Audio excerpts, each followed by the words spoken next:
kaya yung mga tropa ko? Gugutom na ako, naganda na ako ng pagkain. Biglang nawawala. Sino kaya si Jom? Si Jom yung nawawala eh. Sino to? Jom? Oh, bakit nakatuksido ka? Kakain tayo. Sige, kakain na tayo eh. Ready na rin naman ako. Si Ging kaya, ba't parang nawawala? Ging, ikaw ba? Oh my God! Ready na ako kanina pa. Ready ka na pala? So ako na lang pala. Grabe. Gutom na ako, pero si Carlo biglang nawawala. Carlo? Ito na nga, naka-ready na. O, di ba? Nakapulsot pa ako. Nasaan na kaya si Ace? Ay, dito lang pala si Ace. Kanina pa ako dito, tagal nyo. Teka lang, nasan si Bro? Siya yung nag-aaya eh. Kaya nga eh. Nasaan yun? Ba't bigla nawala? Eto na nga, naka-ready na nga ako eh.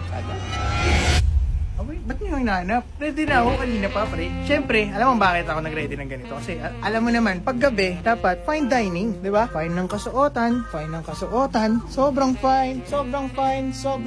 At dapat meron tayong candlelight dinner. Paano ba yan? Candlelight dinner, ready na ba kayo kumain? Bro, dinner na tayo. Dinner na? Let's have a dinner dito sa Wolf's house. Sige na. Grabe naman ang dinner na yan, oh. With mashed potatoes, candlelight, and rice. Grabe. And special white wine. Saan kayo? Dito na kayo. Gumastos kayo. Yun lang.